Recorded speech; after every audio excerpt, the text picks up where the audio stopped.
We got a special guest in the building. He's from Martinsburg, West Virginia. Fights out of Hagerstown, Maryland. Oh, Tough hold guy. on. Not Tough sure guy. if they ready yet. He ain't ready yet. Well, we can talk about him though. We just watched him fight.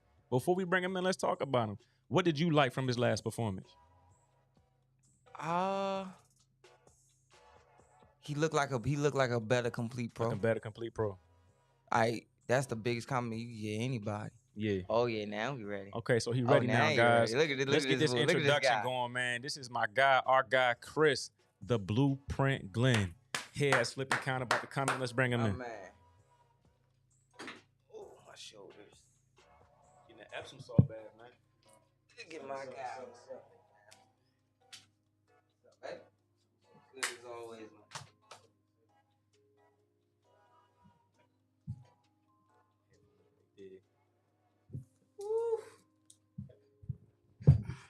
My man had to come in looking the part, though. Look, he came in looking the part. I said, get into your bag, man. This is your show. From now on, this is the Blueprint show. Yes, sir. This is your chance. You know what I'm saying? Your space to come in here and just be yourself, brother. So we glad you came through. We glad you here. Thank God for having me. Yeah, man. So coming off a phenomenal victory. Yes, sir. Yes, punishing victory, a complete performance, man. Shutout performance. Yeah. How do you feel after that victory? I feel good, but there's always room for improvement. But just back in the lab. Back in the lab. So saying that there's more room for improvement, what are some things you think you could improve on to capitalize on your next performance? Getting a little bit more active. You know, I have really good punch placement and stuff like that. But I just wanted to get him out of there so bad. But if I would have just, let my hands go a little bit more, set up the shots, I probably would have got him out of there. Yeah. But yeah, just getting a little bit more active. I couldn't really hear what Coach Wayne was saying. What was Coach Wayne saying in the corner between the rounds? Cut off the ring, because I was following him a lot towards the end instead of cutting off the ring. So if I would have cut off the ring and pretty much lured him to sleep instead of just throwing everything hard, I probably would have got him out of there. Yeah. So yeah, cutting off the ring and just being more active, because he really wasn't giving me nothing to really go off of. He was fighting scared after the first round. So yeah, pretty much cut off the ring and pick my punch count up. Yeah, for sure. After that first round, I think it was a body shot you hit him with in the first round. Yeah, I hurt him early to the body, and then that's when he really wanted no smoke. He kept moving. And then it was the overhand. The overhand. Yeah, the overhand. Yeah, I think the overhand came in the. That was in the last round. I think. The last round. It was something that buzzed him in the first or the second where I saw him buckle for a second. Shot. Yeah, it was. I thought it was a body shot. Then he came upstairs. I thought it was something else too. Well, Just a few times. Yeah. I buzzed him a couple times. Yes, I buzzed him a couple times. It was so the first one was definitely the body shot. When we had that first little exchange, and then that's when he really started moving. Because at first, he was actually, engaging a little bit. He was game. He was game. Yeah, he was game. He was engaging a little bit. But after that first exchange, that's when he got on this, on this bicycle. And then it might have been like the second round. His best round probably was the second round, because that's when I kind of laid off a little bit more. But yeah, I hurt him to the body twice, and then hurt him with the overhead. So yeah, and he was just moving. No, for sure. But I want to ask you, man, because we saw you in the dressing room before the fight. Yeah. And you was frustrated. You know what I'm saying? I don't want to say you was worried, but you were definitely a little frustrated. What was going on that had you so flustered? It was a lot going on behind closed doors leading up to this fight. My coach, he had a lot of personal issues he was dealing with, so I really had my coach for like 2 weeks.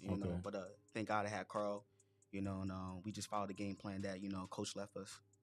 A lot of little other personal issues. I don't really want to get into too much that was going on. And then once we even got down to the fights, man, it was like, I was telling myself, I was like, God's really testing me to see if I really want this. Because when we got down there, my assistant coach, he actually had a false positive. So I'm thinking like, dang, you know what I mean? Like the man I was in camp with, for like 2 weeks while my coach was gone, you know what I mean? I'm about to be without him. But woke up in the morning, took another test, brought it. Everything was good to go. So, that gave me a little bit more confidence. But then everything was like so fast paced that fight. Like everything was just happening. So it was just a lot, going on behind closed doors. And then on top of that, like the dude I was fighting, I kind of felt like a little disrespected in a way because I'm like, yo, like they know me, and I'm thinking like, I guess I took it a little too personal, but I'm thinking like, why would and they thought he was gonna beat me pretty much, you know what I mean, you know, so that was going on, and you know, a lot of things going on, you know, behind closed doors, so you know, but once I got in there, I was good. No, for sure. Speak on that, please. Go ahead. Wait, nah. Get the camera on me. I want them to look at him. And I'm not saying to be funny. This is the type of shit I keep telling y'all that y'all don't appreciate.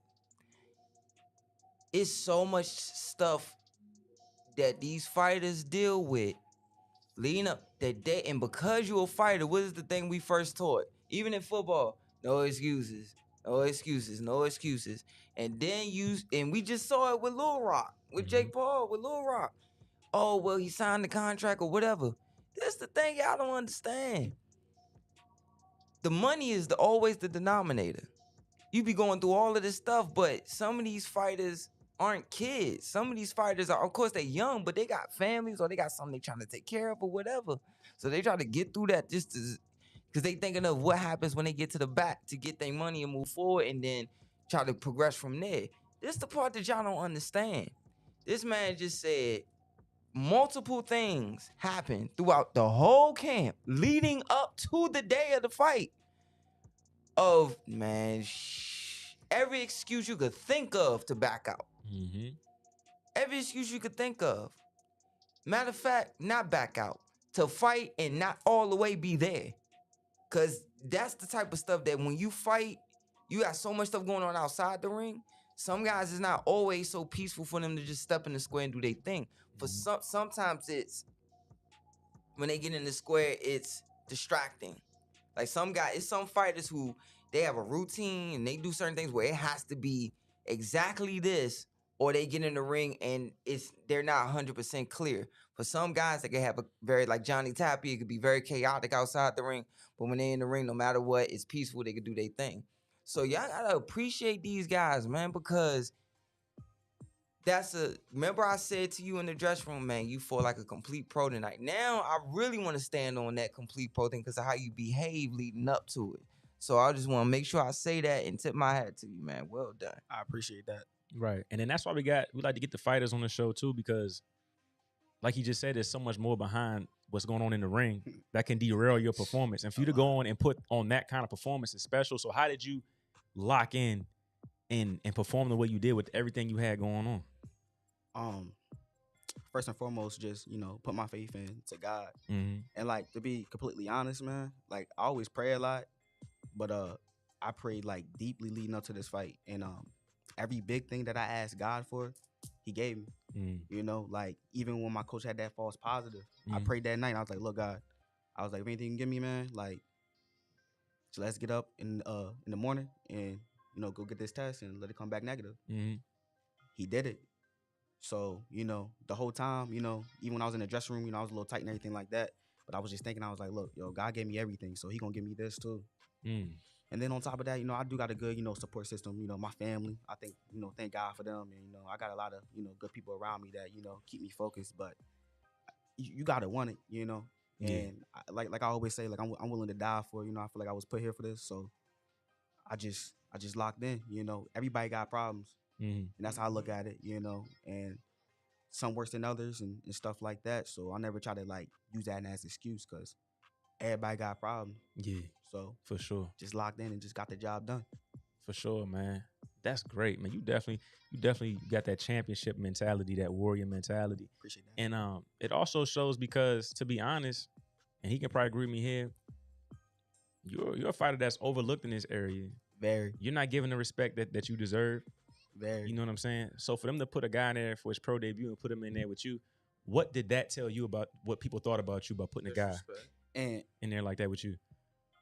And like I kept saying, like it was just funny to me because, like, you know, like I didn't know the kid personally or anything like that, but I knew, you know, people around him. You know what I mean? Like the DMV is big, but it's not. It's small. It's right. small at the same time. So everybody know everybody. So like for like, you know, his coaches and stuff like that, like obviously they seen something, and I don't get it. So like me personally, I'm thinking like, yo, like, why would you do that? So I mean, it is what it is, you know. I don't know, it's just because, you know, the area I come from and stuff like that, why I get overlooked a lot. Mm-hmm. But, you know, it happens. And the crazy thing is I was always, you know, and I came in the game late. Mm-hmm. You know, like my peers and stuff, they've been in the DMV, you know. I started in West Virginia, you know. So I came in the game late, but when I was in the game, I was in the game. Mm-hmm. So I was always, you know, either beating these guys in the Mhm. amateurs or I was competing with them. Mhm. So, you know, they see the skill was there. Even when it's in sparring and stuff like that, they Mhm. see it's there. So why they overlook me, I mean, I don't know. But, hey, they just going to get embarrassed when they step in. You know, as simple as that. Yeah, I think what it is too, they seen you, they know you, but they ain't seen enough of you to be like, oh shit, you know what I'm saying? Like he Yeah. really got the goods. Yeah. Yeah, so Lie didn't show yet. right. So it's safe Yeah. to say you had a chip on your shoulder, like from the jump. Oh, absolutely. You've never gotten the respect you deserved as a fighter from the jump. Absolutely. Since the amateur, never got the respect I deserve. You know. I'm always happy for my peers. You know, I never hate on anybody like that. You know, I'm gonna just keep doing my job, and you know, my time will come. Everybody got their time, but I would be lying if I said I don't, you know, walk with a chip on my shoulder, because you know I always got to do, like, I guess you can say, just extra sometimes, you know, to get noticed and stuff like that. So Yeah, I mean, but it is what it is. right. So if you could look back at yourself as a kid, just getting into the amateurs, and probably you was probably feeling a little bit frustrated or maybe a little bit down at times because you wasn't getting the respect you deserve. What would you look back at that little kid right now and tell him it's gonna be all right? It's gonna be all right, and just keep going. You know, everybody's path is different, so you know, never really sit here and, you know, compare your path to anybody's else and anybody else's or anything like that. Just, you know, stick to what you know and just keep going. Yeah, that's deep. I rock with it. I rock with it, man. So yeah, man. So are you able to disclose some big news yet, or you gotta hold it under wraps? So I'm back. I believe it's Corey. You know, Corey watching. I hope he don't get mad at me. Yeah. Hey, real quick, but shout out to Corey, Shout Side out Nation to Corey, Sports. Side Nation Sports. I was gonna get to you at the end, Corey. But yeah, we back at it. I believe October 10th. Yeah, October 10th out in Frederick, Okay. Maryland. I'm either gonna be co-main or main. So you know, we about to take over that area. You know, and yeah, that chapter is gonna be crazy. Yeah. So how big is that for you? Because you know Frederick's kind of an in between spot between DC and where you're from in West Virginia. You know what I'm saying? So how big is that for you that you get to fight closer to your hub of fan base and everything like that? Man, it's a really, really big thing, because like now Corey gonna see I can really sell some things out, man. Because it wasn't really hard for me to sell tickets, but I was doing good numbers selling tickets, and all my people got to travel like an hour and a half away and so forth. So now that they only got to go right down the street, I'm gonna sell that place out. It's gonna be crazy. So I really feel really, really good about this chapter. For me and Corey, you know, because you know it goes deeper than just boxing with him. You know, that's a brother. You know, that's family. So I feel really good for both of us, and this thing gonna be something big. Oh, for sure, for sure. Now, I'm gonna touch on your relationship with Coach Wayne. You know, Coach Wayne probably one of the coolest old head. He's like your typical old head, man, but he's so cool. He's so down to earth. How did your relationship start with Coach Wayne, and you know, what does he mean to you as far as your boxing career? So when I was boxing in West Virginia, since like Hagerstown is like kind of close by and stuff like that, some of them shows Coach Wayne would be at. So I met him through one of the shows, and whenever I went through like the transition to, you know, like I don't want to like talk bad about my old coach. You know, that relationship was good and everything like that, but you know, obviously you can tell like the landscape of boxing in West Virginia compared to like Maryland and getting what I needed to get is just completely different. So that separation wasn't mainly, you know, not really getting the training and stuff. I just needed to, you know, see something different. You know what I mean? Take me to the next level. But getting back to that, I fought a couple of Coach Wayne's fighters, and that was the closest place like to Maryland wise that I could get to. So went over there, talked to him, and I mean, ever since then, you know, it's like family. I got a really, really good relationship with my father, but you know, Coach Wayne's also like another, you know, father figure in a way. You know what I mean? Definitely good guidance and stuff like that. So even past boxing, it goes past that with him. You know, I love Coach Wayne to death. No, for sure. That's one thing I noticed about Coach Wayne. Like, he really does love you, bro. Like, he talks highly of you. And I can tell how much he gives you in the gym. Like, he pushed me. He pushes you. We bump heads sometimes. Yeah. That's good. but low key, I see you. Like, you got Coach Wayne in you. Like, when you cutting off the ring, you do the little bicycle step. You do little things that Coach Wayne does. Yeah. We've been working on that. Yeah, for sure. How about with you and Carl? Like, how did that relationship come about? Oh, man. I'm trying to think. I remember he used to bring his sons. Oh, first things first, he brought his son to the gym. And ever since then, I mean, we kind of just hit it off too, you know. Yeah. With that also, you know, it goes beyond boxing, you know. That's also like another. I be getting mad sometimes. We be getting mad because everybody be like, "Oh, that's your son." Oh, dog, I really thought y'all was brothers or like something like that when I first met y'all. Yeah. Man. So I'm like, yo, but he's also another really, really key part to my team, and just going pro and stuff like that. He's a big factor, you know. We a team, you know. It's me, coach, and Carl. You know what I mean? We're stronger together than apart. Yeah. But yeah, he brought his son to the gym pretty much. Seen I was taking boxing serious, and then he wanted to be more involved, and got him more involved. We watch tape, you know. We go over game plan, you know. We all on the same page, and you know, we a team. Yeah, for sure. So are there any other guys from the area like that's looking at you from Martinsburg and saying, "Shit, Chris did it. You know, I want to fight too. I can do this too." As of right now, not that I really know. Okay. You know, because you know, Martinsburg, you know, that's a football town. Football town. Yeah.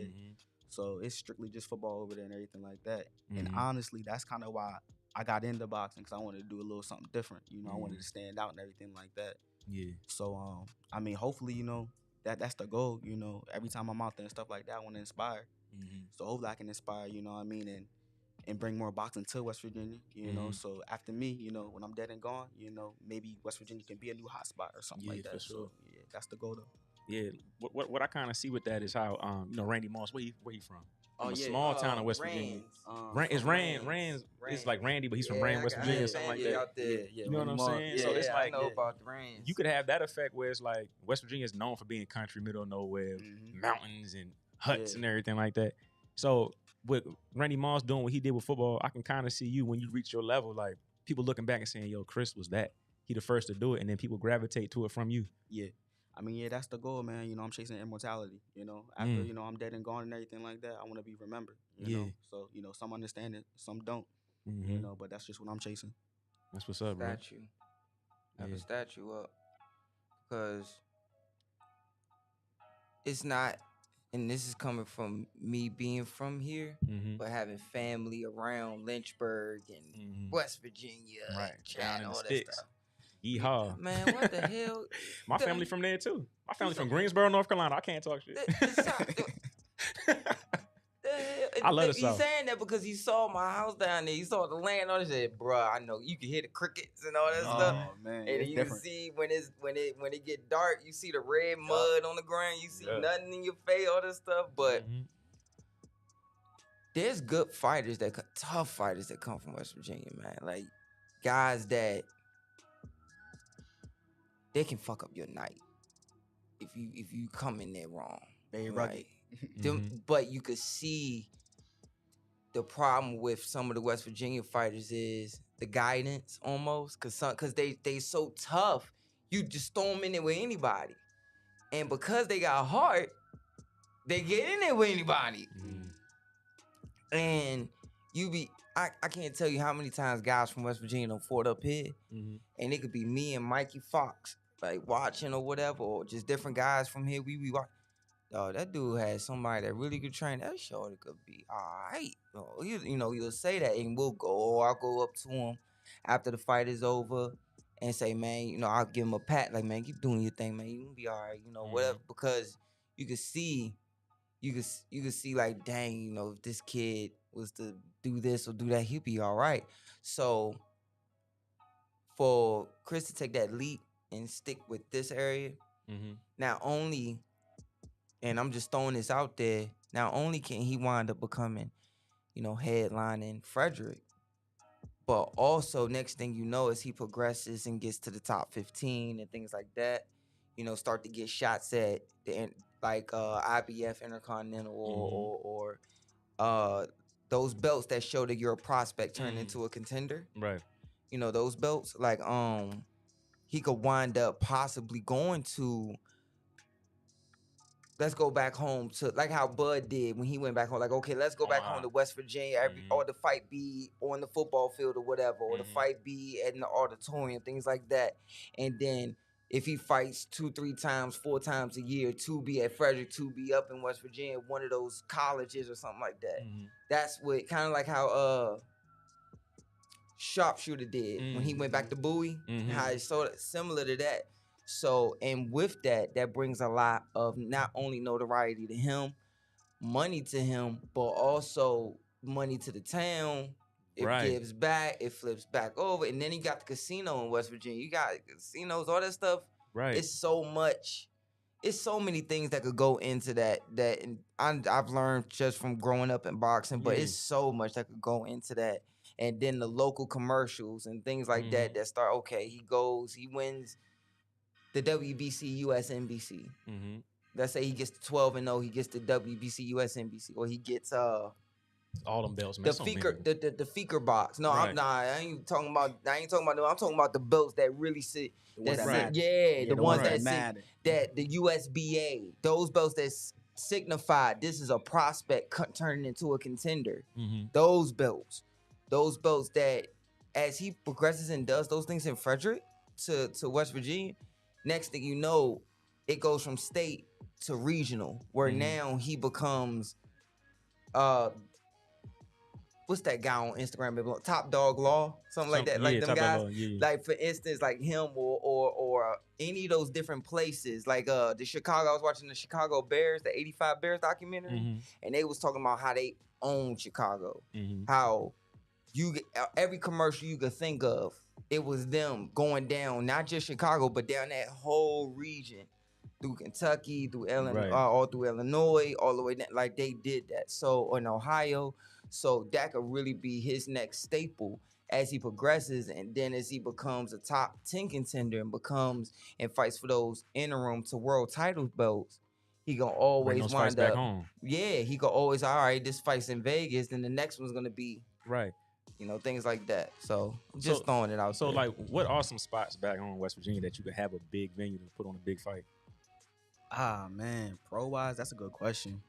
Caught me off guard with that one. I mean, maybe at the casino, maybe. Which one is that? Charleston. Yeah. Charleston. Maybe. Yes, that's the name. I couldn't remember to save my life. Maybe something like that.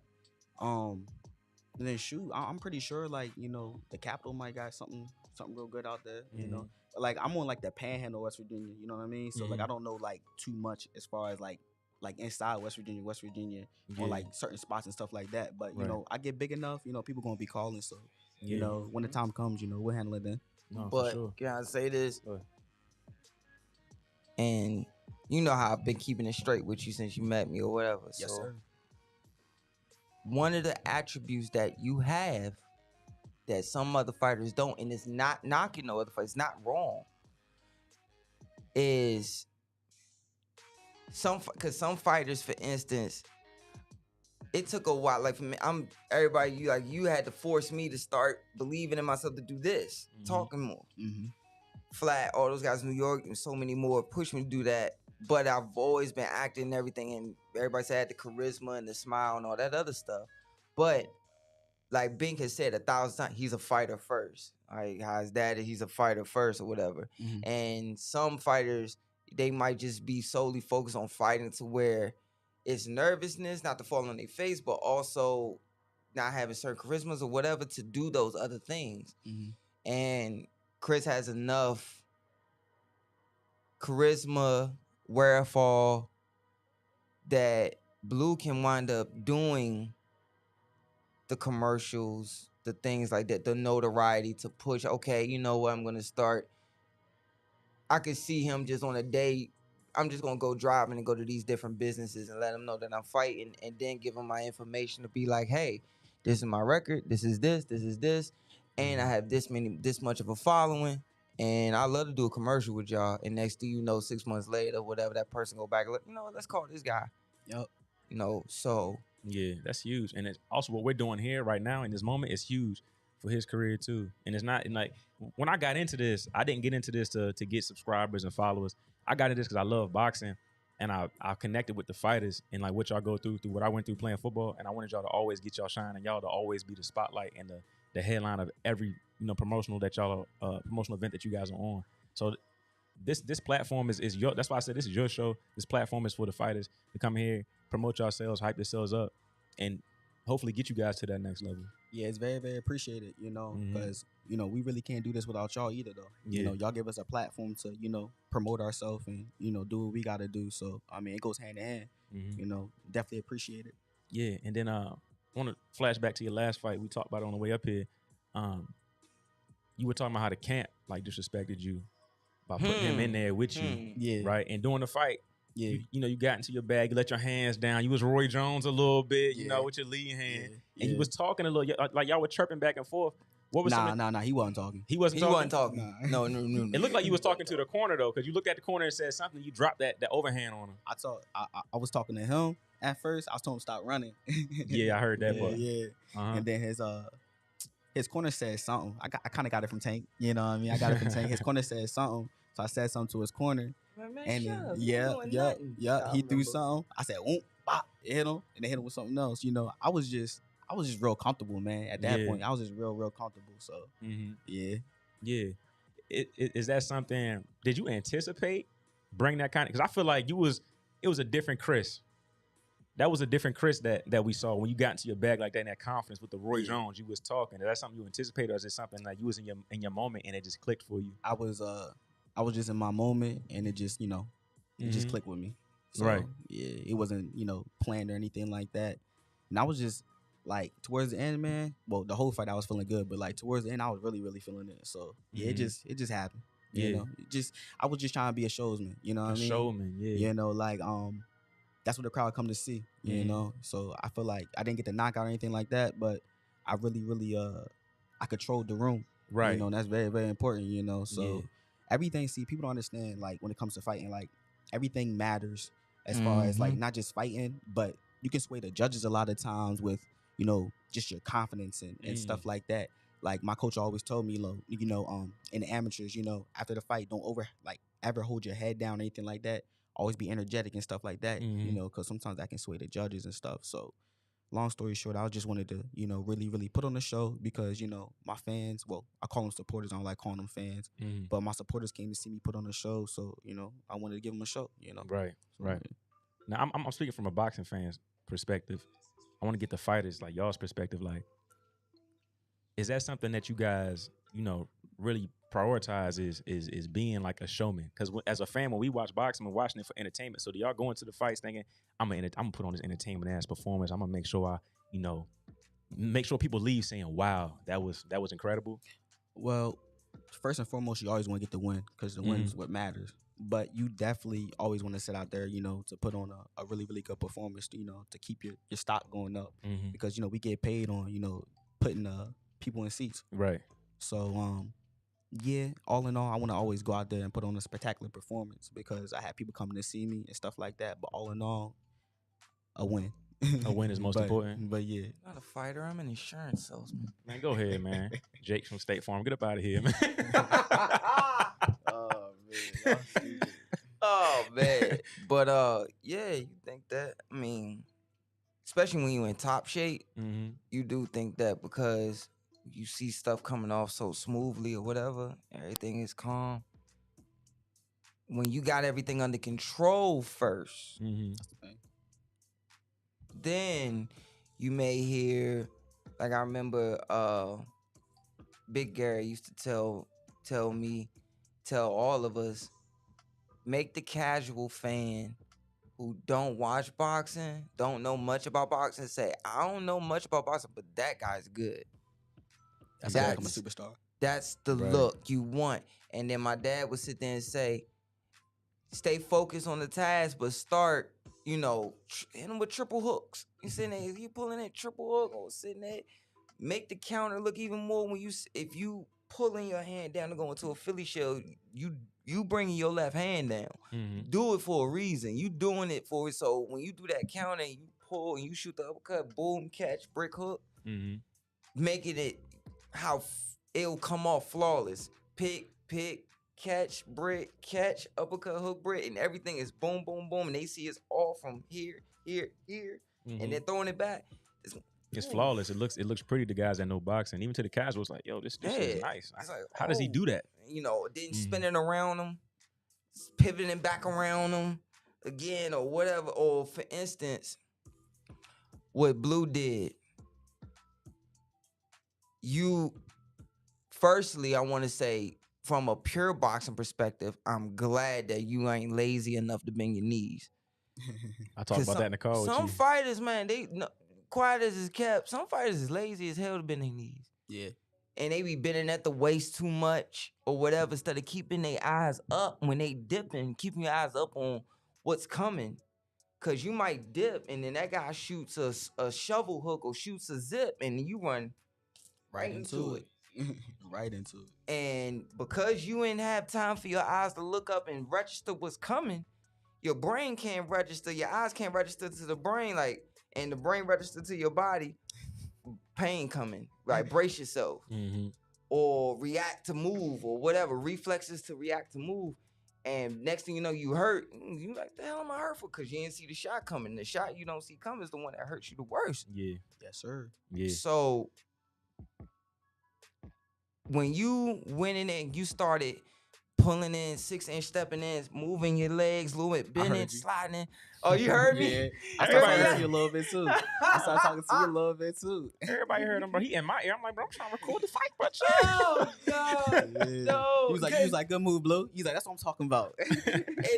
I remember one time you acknowledged me. I said, man, what you wait? Give him some feints, man. See if he biting on something. And you turned this way and said, I got you. Yes, and then pop fainted more. Oh man, that was pretty. Complete control. And I would sit there and be like, man, stop following this man. Stop around this fool, man. Cut off the ring. Cut his real estate off. And then he started bicycling like Coach Wayne, doing the Coach Wayne shuffle. Oh my goodness. I honestly didn't think because sometimes when you fight, you only hear your coach. Like, it could be as loud as it could be in there. It's so weird though. Like that fight, like I heard everything. I felt good. Like, I don't know, man. I was just on one, yo. I was just on one. I appreciate it, man. I was just on one. It showed in your performance. Good. Like, it was a flawless performance. Yes. Like, and you were so comfortable, which is even more impressive knowing the backstory behind leading to the fight. Yeah. It's crazy how you got so comfortable, man. But take that momentum and how good a shape you was in, seeing everything coming, and keep staying in that shape and boost that shape, because then it's going to get even more slow. Things going to really start coming in slow motion. Then the rounds going to go past even faster. Right. There's certain stuff you see coming, you could choose which way you want to move away from it because you see everything so smoothly. So keep progressing off of being how in shape you are. And also, I don't know, sometimes I guess it's fighters and friends or whatever. Yeah. But I appreciate that you heard everything and it was like, I got you, Junior. I got you. Do whatever, man. That made me feel good, man. I appreciate it. That's a good question, though. Because you did say you struggled making weight and cutting weight for your first fight. Yeah. So what did you change between now and then to make sure you own weight, you're not dry, and you can perform? Just being more disciplined, you know. Yeah, I mean that's just what it was. That's just being more was. disciplined. You know, I can't put that on anybody but myself. My first fight, you know, got the job done still. But yeah, that's like one of the best things you can do as a fighter, man. Just being disciplined. You know, it's just one less thing you got to worry about. You don't want to have to be in camp the whole time, worry about cutting weight. You know, when you want to be worrying about game planning, strategizing, and stuff like that. So just dieting, and you know, I mean it's always been my life, but it's more of a job now, you know. So I'm getting paid for it, so I gotta just take it to the next level. So taking it a little bit more serious. No, for sure. Speaking about that next level, what are some of your short-term career goals? You know what I'm saying? Like, what belt do you want to get first? Like, what are some things you want to accomplish to get you to that next world championship level?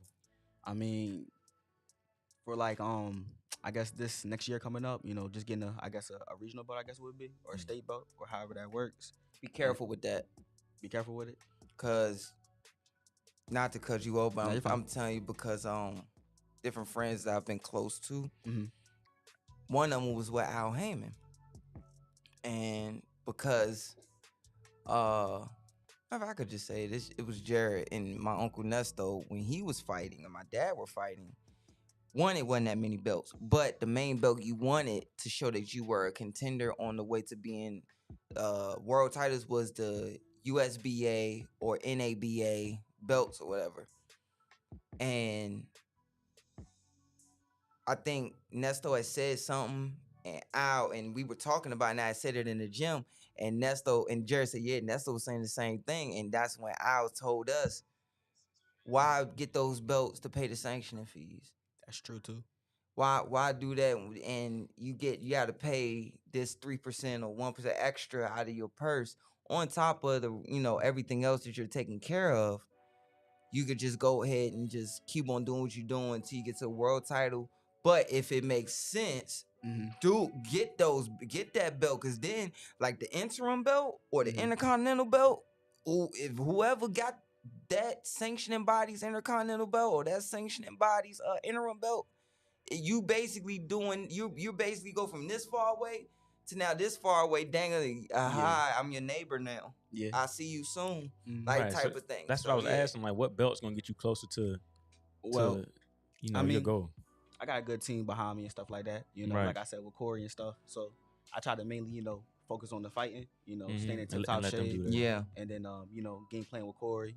I know he got my best interest, so he's gonna look out for me. And he has a game plan on in a time frame on when he wants me to do this and do that, and I'm gonna just follow it. Yeah. So you fighting at 122 right now? Yeah, 122. Yeah. So as you progress, is 122 the division you want to stay, or do you want to look at 126, maybe 130? Is that more comfortable for you to make those weights? 22. Probably 22. Yeah, but I'm gonna try something, man. Like after like this next fight, I guess, depending on what my next one is, I'm gonna see how low I can get. If I can get to like 18 comfortable, why not? Why not? No, I feel you. Just make sure you're not weak. Yeah, that too. That's what I'm saying. I'm gonna do it. I'm gonna test it out when I got like I'm not in training camp. I don't got a fight lined up like down the road or anything like that. Just to test it out, because like I'll be honest, man. Like this camp that I was just in, like I didn't have to cut weight. I was just eating good, and honestly, like the weight was coming off so fast. It was coming off so fast. So I'm like, yo, what the heck? Like honestly, I thought I was sick for a second, but I'm good. You know what I mean? So, but if it can keep coming off like that, I mean, shoot, why not? As long as I'm strong and everything's good, hey, let's get it. No, for sure. With Coach Wayne's, background in boxing, he's done a lot in sport of boxing. Is there like a route that he wants? Is there like advice he's giving you to get to that level, world championship level? Just this what I'm doing right now. Just staying on this path. Because right now, if you got a good team behind you, like we obviously we're in the building phase right now. Trying to build my fan base up and stuff like that. And then once you crack like that 10-0 or something like that, that's when you really trying to, like, all them fights really mean something. Like, I mean, every fight means something. Yeah. But it's just like it's like any other business. You building. You know what I mean? Yeah. So we all sit down. We all got a good relationship. Me, Coach Carl, Corey, and we all just on the same page and just chasing this dream. Yeah. So speaking of business, man, I see you a realtor almost, right? Is real you're into real estate? I'm into real estate. I'm not a realtor. Right, you're into real estate. So how are you balancing, doing that and doing well at that and boxing at the same time? Well, I mean, that's easy because that's just on my own time, Okay. So when I got a fight coming up, I just lock straight in on that. And then, whenever I don't really got a fight like right now, I just, I'm still training and stuff, but let my body heal, and then, focusing on the real estate. Yeah. So what is it that you do with the real estate exactly? I still don't really understand. So I do I do real estate wholesaling. So pretty much we sell contracts. And then hopefully, since we getting some more funds in and stuff like that, we're gonna start doing some fix and flipping. Okay. Yeah. Okay. What's the name of your business? We can have everybody in the chat go follow and yes, sir. Subscribe and like everything. Yes, sir. My real estate business is Blueprint Real Estate LLC. Okay, good. Make sure you guys in the chat follow him at the Blueprint. And Young fighters, y'all heard what he said? Yeah. You heard what he said? Say it one more time for them young fighters, man. Younger than you, the amateurs, thinking about turning pro. About having other No. Say that whole title again in your real estate. Blueprint what? Blueprint Real Estate LLC. There it is. LLC. Go look at what Danny Garcia started doing shortly after he turned pro. And one of the checks he posted after doing exactly everything he just said with the houses and flipping and all these other things. One of his checks was $375,000 that he posted one time. Didn't even have to touch his boxing money. Didn't even have to touch it. On top of the barbershop he owned, on top of the gym he owned, on top of these are all things that what you say, you're not slipping these punches for nothing. You're not putting on 8 ounces and then the shot you get hit with that you block, you still feel it come through the glove. Like, good God. And they not doing that for no reason.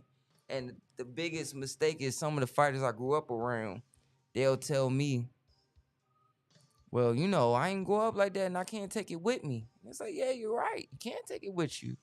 You want to enjoy yourself.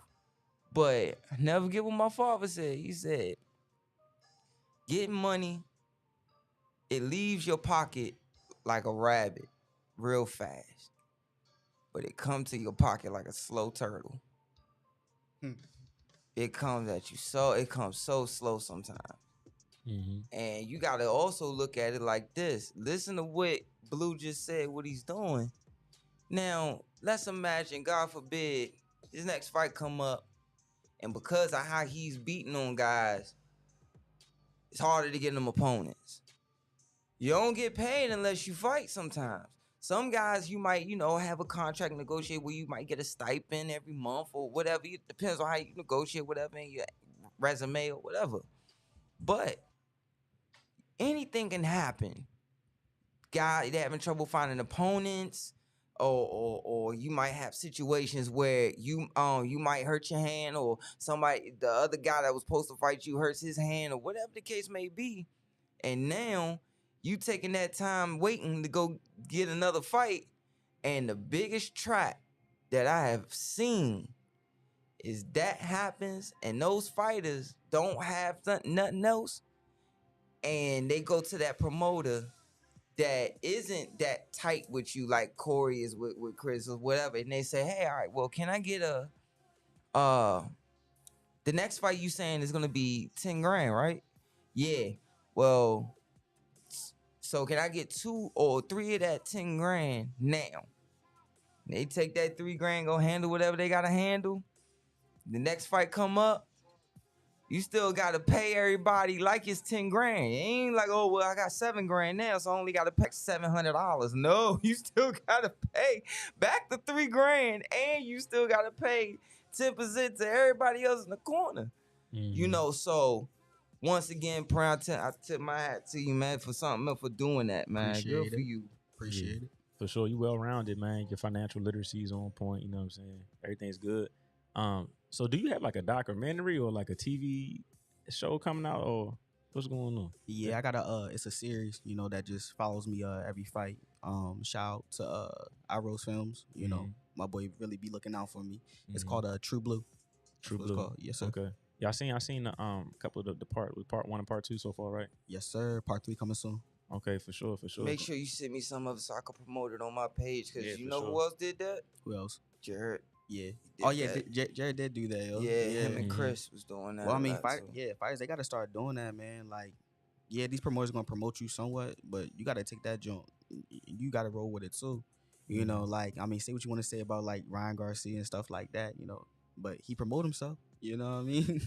Even Jake Paul and stuff like that. Yeah, I see what you're saying. So it's like, if you want to get this bag, you gotta do things too. You know what I mean? You can't just depend solely on like a promoter or outside sources and stuff like that. You really gotta go do it. Yeah, for sure. Just See being a how fighter. he just said that. I appreciate and I agree with what you said too. What you said with Ryan. Only part I disagree with. Well, let me say what I do agree with. Everything you said, and to your point, is look at how much he's accumulated outside the ring on that matches his fight purses damn near. Well, that's beautiful. That's beautiful as well. That's the point I'm making to y'all, that you do those things, but he's disagreeing with me, but not sitting there acting like he got to be right.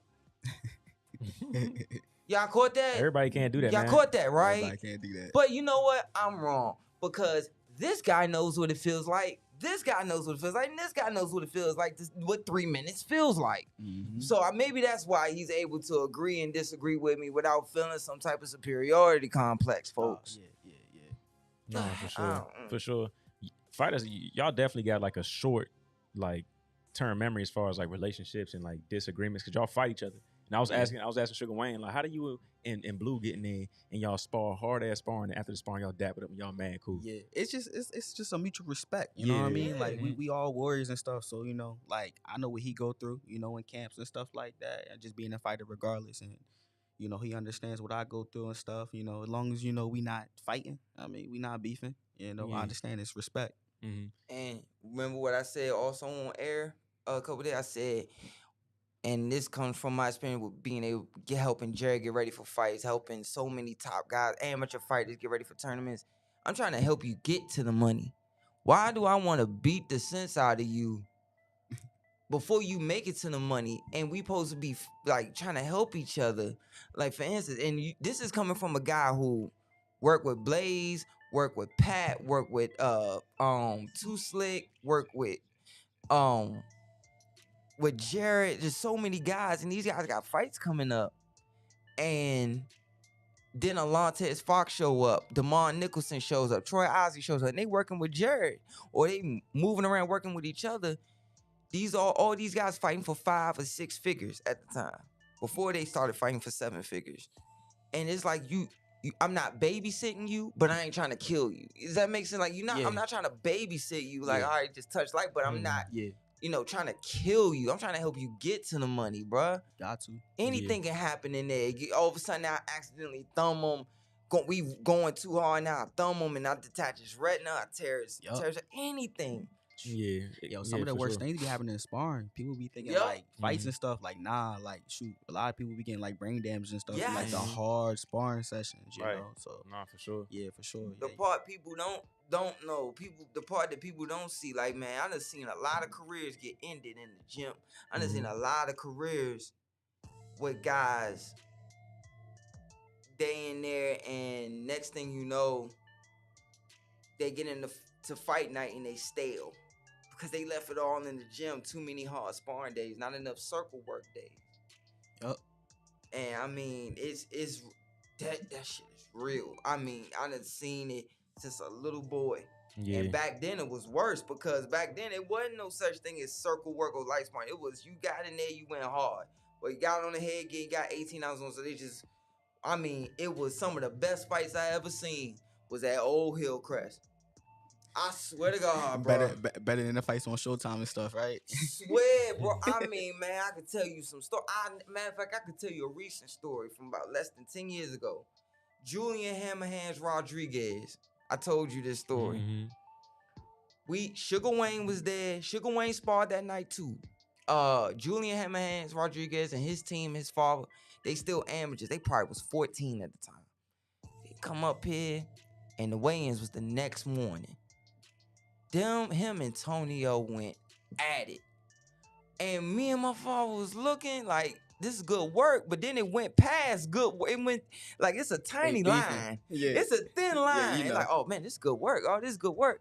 All right, then all of a sudden, we go into round 6, round 7, round 8. I'm like, okay, this is starting to go a little bit past the line of good work.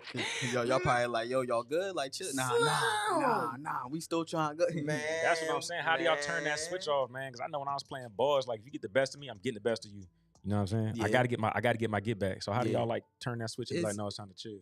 It's just a competitive nature, and like it's like if we know we got a fight coming up. Like, we not in camp or something like that. Okay, yeah, we going. But if we know we got to fight, like, next week, we not about to sit there and try to, like, kill each other and get cuts and stuff like that. Like, we going to work, but we not, you know what I mean? Mm-hmm.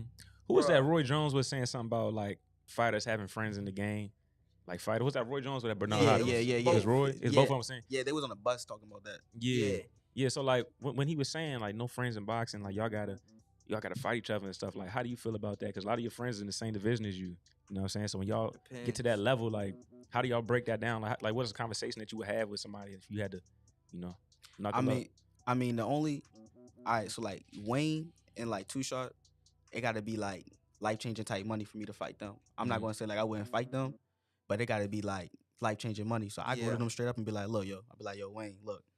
Y'all know you my boy and all that. Look at this, man. They offered us $4 million a piece, they offered us $4 million a piece, so we be cool after this, yo. We don't got to fight ever again after this. Right. But other than them, because those are my brothers, you know what I'm saying? Yeah. But I still fight them.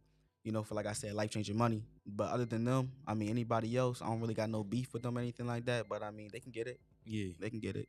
No, for sure, for sure. Also, though, to the first part, you asking the wrong person when it comes to what's the line, because sometimes it be the coaches. Yeah. Cause yeah. they, Well, yeah, that too. and it be the worst ones when the coaches that ain't never fought before, that be living through their son or whatever, or their daughter, Yep. pushing them, and they ain't getting hit. Right. I done said this 1,000 times to people.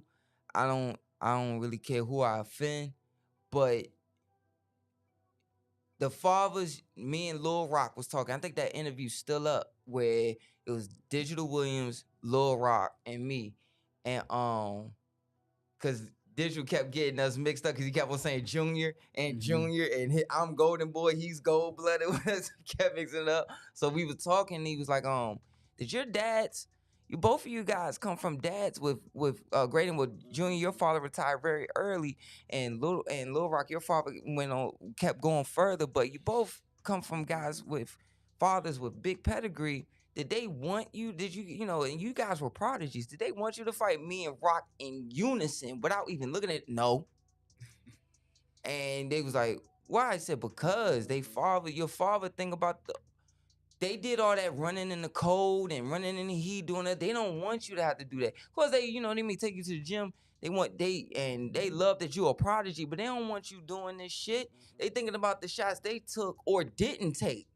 They don't want that for you. So then as you keep going, that's why they keep telling you no, to see if you really, really want to do this. And then you go, but the ones who be pushing, 9 times out of 10, the ones who be forcing their kids to box and stuff like that, 9 times out of 10 be the fathers who ain't never boxed before, or they fathers with some trash. Oh shit. That's very big facts. Am I lying? No, Thank you. Lying. That's big Thank facts. you. It's usually the fathers that never boxed before, or they fathers did box and they was some straight trash. Straight like that. It's like that in football too. You should see the guys out there with their sons, and it's like, yo, I Son. played with you, boy. I played with you. That's what I'm saying. Living through their sons, yo. Mm-hmm.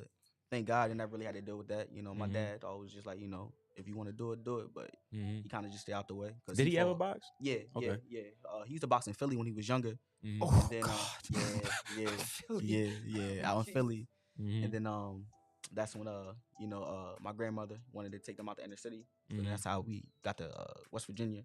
That's when he met my mom.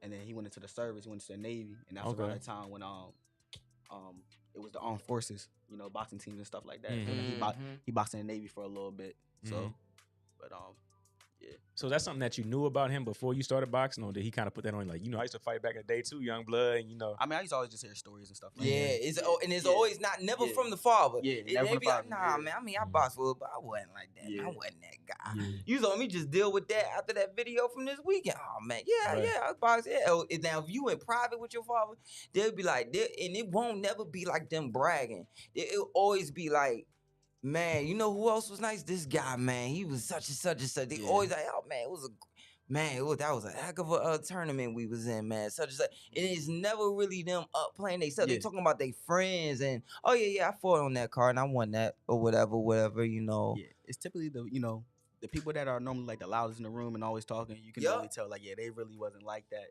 Mm-hmm. But then once you get around like people that are like real humble and quiet and everybody else speaks for them, that's how typically like that's that guy. Yeah, for sure. Yep. So man, like looking at your career right now, with you 3-0, right? Yeah, 3-0. 3-0. Who are some guys that you want? Who are some guys that you want to fight? Yeah, you look forward to as you go towards the top 15 and things like that.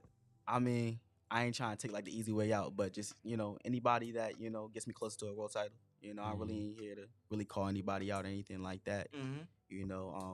Anybody that gets me closer to that world title, I'll take. Why do you feel like that's the easy way out? That ain't no easy way out. Anybody who think that statement is the easy way out, a lot of people want you to get on here and be like, oh, nah, I want you to call out this guy, that guy. Yeah. Nah, is anybody in the way? And honestly, I keep it real with you. Like, I just let my team handle that. Mm-hmm. I really don't say really no to no fight. You can even ask Corey. He sent me, certain dudes and stuff like that. I don't say no to it or anything like that. So, anybody that put it in front of me, I let my team handle it. And I'm just like a hitman. I just go get it. So, line them up. Oh, I want to go back to what you said about the friends fighting. I remember there was a guy back in the day called Gerald McClellan. and another guy called the Body Snatcher. You a boxing historian. Oh really my is, God, bro. here we go. Real big with it. For real. So You know everything about boxing, bro. Like for real. Head to toe. It's good though. So back then the middleweights you had Gerald McClellan, Julian Jackson, you had the Body Snatcher, you had Chris Eubank, Nigel Benn, so many top guys, and those fighters, a lot of them all fought each other, but some of them wasn't friends. I remember what Tyson said in his the interview. He said, well, if y'all friends, let's help each other make some money. Or whatever. Let's help each other make some money, man. You know, and Marvin Hagler had said they were at this, I think it was the Nevada Hall of Fame, and Body Snatcher walked up to him and said, hey man, why you never fight me? And he said, why? Nah, man, you know, the reason why I never, Mike McCollum, the Body Snatcher, Mike McCollum. I couldn't, because I get McClellan and McCollum confused. So he went up to Marvin and he wanted to fight Marvin. He wanted to fight a lot of guys. When he was in camp with the Kronk Gym, when he came from Jamaica, and him and Tommy, you can look at the old footage of him and Tommy sparring. You know, all those great sparring sessions. And then he said he left Kronk Gym because he felt Emmanuel Stewart undercut him because he was gonna fight Duran, but Manuel was, when you signed with Kronk Gym, he was your manager and promoter. Okay. So he went behind and got Tommy the fight when he knocked out Duran, instead of it being McCollum. So he was mad. Like he said, well, now that I'm leaving the gym, I want to be able to fight Tommy. He took out a wallet-sized picture. Yeah. And gave it to McCollum and said, here you go. That's the closest you gonna get to him. And years later, you know, he wanted to fight Hagler and things like that. And they were at whatever function, I want to say Nevada Hall of Fame, whatever, and he said, Marvin, he said, why do you never fight me? He said, man, it's good to see you, old friend, or whatever. And Mike McCollum said, Marvin, you calling me an old friend, but I'm from Jamaica, and in Jamaica, how we do, you bring someone to your house, you show them hospitality, you do those things, and you didn't give me hospitality. If I'm your friend, I say, why come you and help me make some money? We could afford each other, help each other make some money. We were both the top guys. So it's really a line between who you talking to almost. Because sometimes it might be, man, I can't fight him or whatever, but we could spar each other. You know, so many guys like a Shakur and like Keyshawn, they never gonna fight. They will never. They're not gonna fight. You will never see it. Sorry, folks, it ain't happening. Y'all better get some sparring. Y'all better try to find some sparring footage after they retire. That's as far as you gonna get with that. That'd be crazy though. That'd be a good crazy match. Crazy. Oh, matter of fact, let me ask you that though. So, what are some of the matchups you want to see in the game right now? Preach. Of course, you know we want to see that Spence, you know, Crawford. I would love to see Shakur Lomachenko. Yes. Oh my God, I would love to see that. I want to see Tank. I want to see Tank and Ryan. I want to see Tank and Haney. Oh Lord, no! He done messed me up. Man. Yeah, you don't like it. Man, why do you do this? Honestly, I just want to see. I want to see Tank with any of those top guys. Yeah. But yeah. No, for sure. He don't like Tank and Ryan because he don't like Ryan. He don't like all the controversy and the celebrity, the celebrity around Ryan Garcia. But in your defense though, that is an entertaining fight because regardless of everything that surrounds Ryan and all the garbage that hardcore fans don't like, the Joker can still fight. The Joker still got an X factor with him and can make a fight entertaining. You know what I'm saying? I mean, anybody danger 8-ounce gloves. Right. And I really ain't understand that until I went pro and start feeling them Jones. It's just different. Like, look, man. Paulie got knockouts. Yeah. And Paulie can't crack an egg. No. He can't crack an egg. No. Let me contest to that. I seen him fighting the amateurs. He had one of the purest technique right hands you ever want to see. Just the way he throw it because he's so parallel, he get the full torque out of it. Yeah. He was putting guys out. You know, it's a difference. I swear to God, it's a difference. He was putting dudes. Paul was doing that in the amateurs? Slim. I seen him put a dude out before he hit the floor. Hey, yo. Then if you go look at his pro debut, Yeah. like a lot of his, you know how they say it's not that you fighting tomato cans, how you put him out. Yeah, how you put him out. His early career, before he started, he was putting dudes out cold, like before they hit the ground. But the thing was, he was tearing his hands apart. Yeah. He was breaking them apart, bro. He had broke his hands so much. And then he had another surgery where they had put a pin in it. And then he was sparring, getting ready to fight on, because at the time he was fighting on Showbox nonstop. Yeah. He threw a right hand, and when it broke, like if the bone is right here and the pin is right here under it, it broke, and then the pin went up and hit the bone. So every time he touched, that pin was hitting that bone that broke nonstop. I wouldn't throw bricks neither. Well, I guess it makes sense then why he, stopped on with power and stuff like that. Then. I wouldn't throw bricks neither. People were still telling me because of his technique of how he threw the right hand, you still kind of had to respect him a bit. Absolutely. So he was one. Then if you look at his hand now, it's not like you see lines all over his hand, and he has an artificial bone. The reason why he stopped breaking his hand, he finally had to. They sent him to a specialist, and he has a artificial bone in his hand now, and how everything healed up. So that way he stopped his last. He had when he won the title again, he stopped that dude on cuts and barrage punch because how he turned all his punches over, how he threw it. Yeah, he stopped. I mean, that's the main thing, man. Like, you really don't gotta be a hard puncher. Yeah, it's technique, just knowing like punch placement, timing. I feel like people don't give Tank a lot of credit. They just think he just got brute strength and stuff like that. But like, nah, his punch placement is awesome. Yes, like, you gotta know where to punch people. How to set up shots, and it's a lot that goes into it. You telling stuff that people that don't fight don't understand. Yeah. See, they thinking Tank he just strong or whatever. People forget what's Tank amateur at, like 212 and like 16 or something like that. Breaking box. He won a lot of his amateur tournaments boxing. That's what I'm saying. It's no way you winning national titles and stuff like that and can't box. That's all the amateurs is boxing.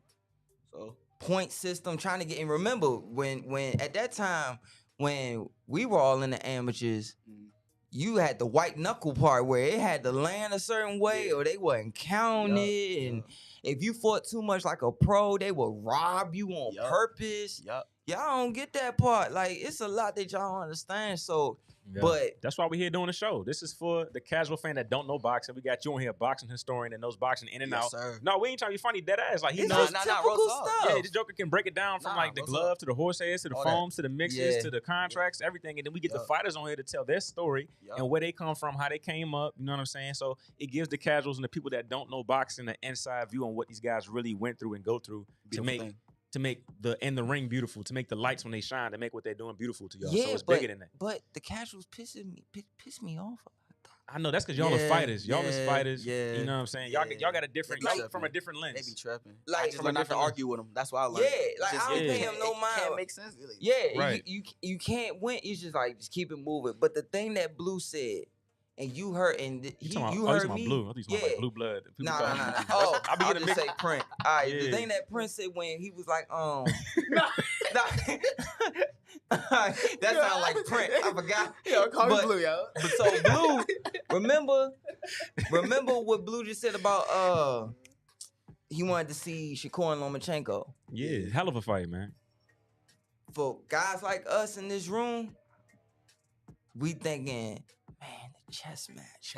Beautiful boxing match. Oh man, how's that gonna go? How you gonna get? Cause you know how Shakur master of distance control. His distance control is crazy. Oh my goodness, it is crazy, bro. Man. And you, so we thinking that, and man, is Lomachenko gonna be able to step around? He's gonna be doing it. But the casual fan, and I said this about Boo Boo and all that other stuff. Like, man, that junk gonna be boring. He ain't knock him out. That's why you heard me say a couple weeks back, man, they will have to push Shakur in with either Tank or Ryan to really for it to sell. Cause I'll tell you what a promoter said. I'll tell you what a promoter said. Big time promoter. We were talking one day, and he said, Junior, we don't worry about people like you. We don't worry about people like you and your father. Y'all gonna watch a fight regardless. You gonna see it don't matter who in there. You gonna watch and see what to do, what not to do, what can I take from and all that. Mm-hmm. We trying to get the casuals, the people who can we get this guy who don't hardcore watch boxing, but on a Saturday night, nothing's going on. He's gonna watch it and take his wife to the fight and buy those $2,000 Exactly. ringside seats. Exactly. That's why, to his point, when he was mentioning Ryan Garcia and Tank, that fight, what you just said, it makes all that make sense. Because they got like both the casuals, like Right. like I mean, Tank got hardcore fans too. Yeah, But Tank got a lot of casuals because he knocked people out, and that's what Yeah. casuals want to see. They like seeing that. And then Ryan Garcia, he got World his fan Star, base, my and- mixtapes. you know what I'm They saying? show it. So I see exactly like, yo, Floyd's a marketing genius. So I see exactly what Floyd did and stuff like that. Yeah. So honestly, I mean, it sucks, and it kind of, I mean, it might water down the game a little bit. But if you want to build a star, yo, you got to appeal to the casuals. You got to. Mhm. Also, to your point, I was saying this. I'm gonna get your opinion. You know who Ryan is now? Watered down, but you know who he is now to this generation? Who? Oscar. Remember when we was kids when Oscar was no, take away the skill set. Forget about the skill set. I'm not talking about the skill set. We already know Oscar was that animal. dude. Oscar that And dude. it's crazy now that he retired, he's getting Yeah. the roses he deserved. Because Yeah, remember shit, back man. then, Yeah, people was like, man, he ain't trying, Pretty he ducking boy. people, he wasn't trying to fight. But you look at his resume now, Oscar that dude. slim, he was out there Oscar getting dog. it in. Oscar dog. Mhm. Oscar dog. He was getting it in. But remember when we was kids, Oscar had every girl showing up to the Yeah. fight. The brothers wanting to fight him. Yeah, but see that's the thing too, man. You get the woman on your side too. Yeah. like, bro, you gonna sell? And Facts. I see it like that. I see what you saying. yeah, so Yeah. now That's a fact. he has so many of the, I won't say Jake Paul enthusiasts, because you know what's Yeah. crazy. They're cool. Him and Jake Paul, real cool. They done Yeah. did skits and stuff Yeah. together, live down the street from each other. Yeah. So a lot of those fans transferable. Mhm. And then you got all of these extra women fans showing. Like, Yeah. remember when he fought Jason Velez on ESPN? Was it? Yeah. Man, that Bama walked out the entranceway. All you heard Straight girl. was straight female. I thought you was at a high-pitched Justin voices. Bieber concert, Yeah. Joker. He did. Said- He did that joint on Valentine's Day, wasn't it? Or Yeah. No, around that was time? the other one. Was That the was the Heartbreaker. other No, one. that was When he Brandon wore Figueroa. already- That was not Figueroa, but They call him the Heartbreak. He fought on Valentine's Day too one yeah, time. he did too. But Yeah. what's that boy name? The one that he knocked, he wore all red. I know what fight you talking about. That he fought on Valentine's Day. He had all red on. Mhm. He knocked out the dude with I the forget. hook in the first round. Yeah. That's the same dude who fought Tank. I know who you talking about. What was it? Um, what was his name? God, I Duno? forget Was it Duno? Nah, No, I think his name's like with an no. F or something like that. Isn't it? Fonseca. Fonseca. Yeah. Yeah, That's punished his him, daggone yeah. name. Yeah. And so you got that fight, but you can hear nothing but high pitch, so you already know you got that on top of it. So when it comes to those type of fights, it's like, man, we could maybe move this fight away from the Barclays or away from Vegas and put it in a stadium because of how many Yeah. people gonna show up. Yeah, it's gonna be a lot of Yeah. people there, man. So Right. I mean, Let me ask you on your opinion on this fight, 'cause I know you stopped betting me and debating on me about fights, picking stop, fights. because you was on you was on one. I was on one for a Stop. minute. Yeah, you was on one for a minute. What you think about the Usyk Joshua rematch? Oh my God. Aren't you glad we little guys, bro? Absolutely. I would Jesus hate to take some punches Christ. like that. I promise you, I was just thinking about that. I was like, yo, I would hate to get hit by one of them. Jeez, yo. But I'm gonna be real, yo. I didn't get to watch the first fight. Oh, you didn't watch it? Yeah, I didn't get to watch the first fight. Go watch it. You'll like it. I seen a couple little highlights and stuff like that. I'm maybe Usyk. You going for Usyk again? Yeah, I might lean towards Usyk a little bit more. Unless Joshua, from what I seen, if Joshua's real. I don't know how to put it. I just feel like Usyk just got his numbers. Some people just got certain people's numbers and stuff like that. And I just feel like Usyk just got his number. Joshua really good heavyweight and stuff like that. Ain't taking nothing away from him, but just certain people just got certain people's numbers. There's a couple people in the amateurs I just couldn't beat. Right. Man, thank you for admitting that, Yo, man. I'm just Thank like, you. I go right back. I won it. I'm a fight. I want my get back. It was just certain people I just couldn't It's like, beat. God, I'm like, God, bruh, man. yo. And people don't admit that, and that says a lot for a fighter to admit that. Like, people That's real. forget. Look at Vernon Forrest versus Shane Mosley. He could not get Vernon to say his life, whether it was the amateurs or the pros. He just couldn't get him. And my father told me, he said, it's just some guys that just got your number that you can't lick. It's just what it is. And to the whole thing about the heavyweight jump, bro. Yeah. Side funny story. Me and Dusty in the back up at Convention Center. Oh, okay. Kevin Borders, me, Dusty getting ready or whatever, and Dusty had his hands right, but he had on like his track jacket and he was fully dressed, but you know, he got like another 6 fights to go before he really gonna glove up with him. So he like, you know how sometimes when you watch fight, because you're the fighter, they kind of keep you hidden. Yeah. So we can see the crowd and see the fight, but y'all can't see us. So we watching, we about a good 200 feet, 300 feet away from the ring. Dwayne, I'll never forget these two names. You ain't heard of these two dudes since. They named Dwayne Mobley and Ryan Shea. Slim. All you heard. Boom, boom, boom, boom, boom. Slim. Me and Dusty was doing this. Like Dusty was bouncing and Dusty go, oh shit. Yo. And I'm standing, Kevin Borders pacing back because he was the next fight up. Kevin was like a 40-pounder. He pays on, he do this. Nah. Slim. Because I never forget what I was taught. Your head stay the same. No matter how big you get, your head stay the same size, dog. And I'm like, I never forget. I seen a heavyweight put on the fight gloves, and me and my father in the dressing room, right? Because my father had a fighter that night. I said, Dad, I think they bought him the wrong gloves. They got him putting on 10 ounces. Oh, man. My father looked. He said, nah, man. That's the... I said, huh? He made him look like 6 ounces or something. Bruh. Yo. Bruh. And then they skinned the glove, too. Like, he put them joints on, and they pulled the laces back and taped it up here. Yeah. I'm like, wait a minute. About to get with that? I said, son, I looked at my father. I said, so he ain't wearing 12s? I thought it was 8s, 10s, and then the heavyweights is 12. They say, nah, man, it don't work like that. They wear 10s. I was like, yo. It's brutal, son. Done. Slim. It's done. Bruh. Done. Oh, hell no. I never get somebody told my father. I was working with a light heavyweight. Man, Don, you should have your son keep lifting more weights or whatever, but do it in more bulk instead of lean, keeping it lean, and have him go up to like 54 at the time in the amateurs. That's what got Joshua ass in trouble. Slim, I'm at 32, 38. This is before I got sick. And my father was like, nah, man, them dudes got to lose to get to that weight. My son got to eat to get to that weight. Ain't no sense. Skill-wise, skill for skill, I believe still, be fine with anybody. But them dudes, man, you know who was weighing at 41 pounds, who was weighing at 52 pounds? Allen Russell. Allen Russell. No. Mike, yes indeed, Reed. Day-Day Grayton was at 52. Marquise Moore is at 52. Yeah. Shit. You talking about some punishment right there, boy. Hell no. Oh my God. No.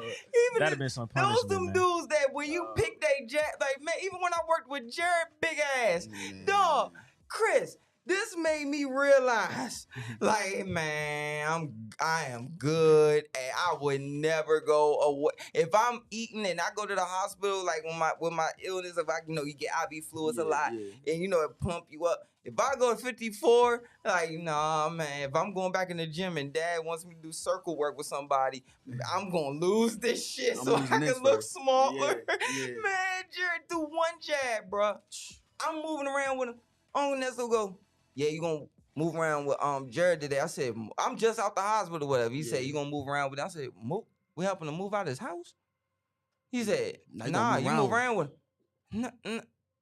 Like, Tango? He said, Merengue. He go, man, stop acting like you can't fight, man. Go get dressed. Yeah. So he throw me in there first. And because he needed speed. They wanted him to have some speed to get adjusted or whatever. Yeah. So I'm shooting faster, whatever. Uncle Nestor said, time, tiempo.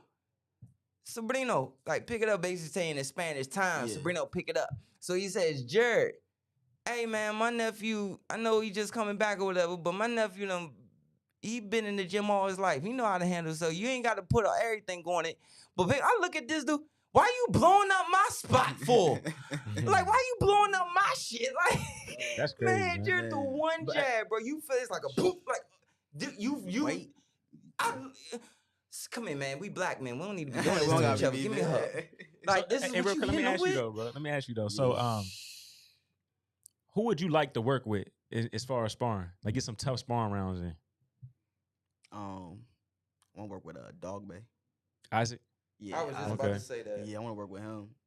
that's doable too, cause he's right down the street. They right down the street. So Yeah. I think, me and Wayne after this fight for him and stuff, we gonna get some work in, and I think we're Good. gonna go down there, headbangers get some work. Yeah. So honestly, like anybody, man, but definitely Dog Bay. I just like his style. It kind of remind me of myself a little bit. Mm-hmm. So yeah, I like Dog Bay. Yeah, I was And asking because y'all talking about tough sparring. You know what I'm saying? So I'm like, when you get that call, like say you got a call from like, for example, Lomachenko's like, I like the work you're doing. I want to get some work with Yeah. the blueprint. Like, Mhm. would that be some work you would take? Absolutely. Yeah, You the get money paid- you about to you get paid. I'm about for Thank you. Yeah, Thank you, yeah. bro. You thinking how I'm Yeah. thinking. For Hell one, yeah. I'm about to get paid and just the Mhm. experience. You know what I Yup. mean? Because like, Yeah. like honestly, I was just thinking about this the other day. Like everything moving so fast. Mm-hmm. Like I'm already about to be 4-0. Right. Next thing I know, I'm be 10-0. So I gotta start, sparring with these, seeing different looks and stuff like that. So when I get to like that next level, it ain't no surprise. You know what I Yeah. mean? So, but it's all about balancing it. Mm-hmm. You work with certain dudes, and then when you're not in camp, maybe work with somebody else and stuff like that. So everything Yeah. don't got to be hard, Yeah. hard sparring, Yeah. but you do need some hard sparring here and there. You know what I Mhm. mean? Just to get So those looks. Keep your Yeah. body, Yeah. yeah. Yeah, because Yeah. also, what's his name? I was just talking about him today. Dominique Crowder. Yeah, it's my Yep. boy. Have you gotten any work in with him? Because he's a tall guy at a Yeah. little Oh my division. God. So yeah, I got a lot of rounds in with Dominique Crowder. So Yeah. ever since I think it was my pro debut because he fought on that card too. Yeah. We cool. We talked and all that, Mhm. and then I worked with him for I think maybe it was like 2 fights. Mm-hmm. It might have been 2 fights I worked with him. But yeah, we spar here and there every so Yeah. often. But yeah, he the truth too, man. What's special about him to you? He's smart. Mm-hmm. Not just his Mhm. height. Like a lot of people they'll use like the the physical Typical attributes. stuff. You know what I'm Mhm. saying, as an advantage. But like, nah, he don't just use that. You know what I mean? Like he's tall, obviously, and rangy, but he's also a thinker. You know what I Mhm. mean? And I learned a lot from these guys too. You know what I Yeah. mean? So he's smart. Really, really good ring generalship. He knows his distance really good. He Mhm. knows when he got to be on his toes on his defense, and then where he can hit me at, I can't hit him. So Mhm. we iron sharpens iron. We got really, really good rounds in. Yeah, because he's at 118 too, right? Nah, he's at 22, but He at 22? he been saying he trying to fight somebody at 118. I don't know how his tall self gonna do it. I Cause ask him it- that all the time. I don't get it. No, it's because how lean our bodies are. Yeah. It's so much more easier to just shrink that weight off. Now, of course, there is a limit. There's still gonna Yeah. be it might be 18, like, Yeah. oh, now you can't go no further or whatever. But I've noticed that being in the gym, guys that were in the gym with me that were a little bit more stocky or whatever, they drink or eat one thing and they weight go up. Like it'll balloon up. Or I couldn't the imagine. ones bro. that's thinner will wind up shrinking the weight off with no problem, more easier. But to your point though about going to these different camps, it's irreplaceable. Like how when you play football, you had so many camps. Like everybody wanted to just, if you went to that camp, you was somebody type of thing On the almost. Like, combines and stuff. yeah, those combines and things like that. I always tell people I can never replace what I learned being in those, not just because it was Jared, because we all grew up together, we all grew up in Hillcrest together. But once Jared had reached that level to where it was top 15, everything, those experiences is irrefutable. Like you can't buy, people will literally buy their way into account. Or when Dusty went to work with Canelo, those, not everything about it, them feeding you, making sure you're good, you sparring with them, sometimes giving you free. Brandon Quarles, when I was with Brandon Quarles, they went down to Tokyo with Mushida. Mhm. He was down there with him. Miata, that was his name, Miata, right? I think that was his name. Went down there with him. Like those experiences is stuff you tell your grandchildren. Like, man, I Mhm. mean, and how things work with those camps. And how as you keep progressing those camps and they want you back, Next thing you know, they want you back, and it's even better the next time because they improving as you improving on how to run the camp and how to get better. Yeah, that's what I was asking. Is like when you get that call, it's like you gonna be ready to go in there and show them the blueprint. You know Absolutely. Absolutely. Now, Damn, that was imagine the hard. trick. Show them the blueprint. That was show them the blueprint. Oh my God. Y'all gonna get it. Y'all That was gonna get it. Yeah. That was hard. But you know what else is gonna be dope? Now imagine Blue come back with tricks he got up his sleeve after that. That's what I'm Absolutely. saying. That's what you learn. He go 8 weeks with Dog Bay. Mhm. And we've seen how Dog Bay's progressed. Or he Right. goes into camp with Shakur or Lomachenko, just any of those people down the list. Mhm. Matter of fact, start back with Dog Bay. Dog Bay all of a sudden cool with any of those other guys at 22, and they say, yeah, man, I got to go into camp. You know, I'm looking for sparring partners. Well, hey, yo, I know this guy out of Have you talked to Maryland. Dog Bay yet? Nah, I don't know if my coach did, but I was supposed to go down there and spar one time. I was supposed to go spar him, but I think I went to go spar with like Crowder or something like that instead. I got you. Because like leading up to this fight, I didn't know who I was fighting, so I had to like work with like different styles and stuff like that. Yeah. You know. I'm gonna talk to my boy because he's pretty tapped in and tight with that camp. Okay. And Dog Bay's really personable. You can talk to him. He's real humble. You know what I'm saying? So Yeah. Yep. I And- can probably make that happen very soon. Imagine Dog Bay after he worked with Blue, time progressed. He go fight at ESPN or whatever, and he's just chit chatting. Connections, baby. Wait, That's next how it thing you is. know, you Mhm. looking for an extra spot? Yeah, I got like 2, but I also need like 2 more for the camp or whatever. And next thing you know, hey man, I know this guy. He knows how to slide in, slide out. He actually can help you with the guy you're about to fight. Son, he that's knows how that's to a pull. good point, yo. Yeah. That's, And you give a then- lot of guys good sparring, good and- rounds. And then after that, next thing he go, yeah, I got a guy who named Chris. He knows how to slide in and slide out. That's perfect for the guy you about to fight. And then when he come back, all the tricks that he know, and then next thing you know, we see Chris fight again. Next, like, yo, he done improved even more now. I'm Like, gonna do some cook, crazy. God Almighty. I'm gonna do some crazy stuff. Look at you. Hey yo. Yo, man, it's definitely coming, man. But look, man, we've been on here. We didn't talk with you, got to know you a little Yes, sir, bit, yes, man. sir. Is there anything you would like to say to the people in the chat that's watching before we let you go, brother? Just want to first off, shout out my sponsors, Ink Slaves, clothing brand, Regenerate Float, Float Center, Sauna Center, Perry Bauer, I think it's Safety, I believe so, and then Mitt's 9 to 5 Masterclass. That's the dude. I took his class to get into real estate and stuff like that. That's awesome. And then just want to give a shout out, to Corey, man, for always looking out for me, my whole team, all my supporters, and that's about it. Real quick, before we let you go up out of here, we got a Yeah. gift for you. We Yes, got the indeed, Hibernation man. 5 headphones Oh, by man. Kenichi Bear. You know what see I'm what they saying? look like right here. So you can go ahead and rock God out bless, with God those. bless. Yeah, they go Appreciate right it. here. What they look and like. they boom, man. I don't know if you had them on yet or heard about them, but them things, they nice. I be hearing good things. Yeah, they boom, Yeah, man. So man. get you through your fight week. You know what I'm saying? Get you hyped up for the fight. Who are you listening to before the fight? Actually, let me ask you that before we let you go. Oh man, yo, I've been listening to a lot of GS2. Oh, okay. Yeah. He do got some shit. That shit be cranking. He been cranking lately, but Yeah. just to know him, Meek, Mhm. just to know him. Always Meek. Yeah, Meek always go Yeah, to. yeah, Meek always get it going. I like Ace Hood too. The old Ace. Yeah, the old Ace. Yeah, the old Ace. The old Ace. Yes. Yeah. Old Ace is crazy, man. But yeah, But yeah, man, look, we appreciate you coming through the show, showing love and Yes, split the counter, indeed. brother. Oh, appreciate y'all. I got to get you to sign the gloves, Right. man. It'll be an honor, man. You two So sign you- the gloves. Yeah, anyone. Mhm. Go ahead, shake it. I got the gold one and you got a silver one. Go ahead, shake it up and then go ahead, right. All right, look, while he's signing the gloves, guys, we're going to take a quick break and go to one coach's opinion from Coach Fox.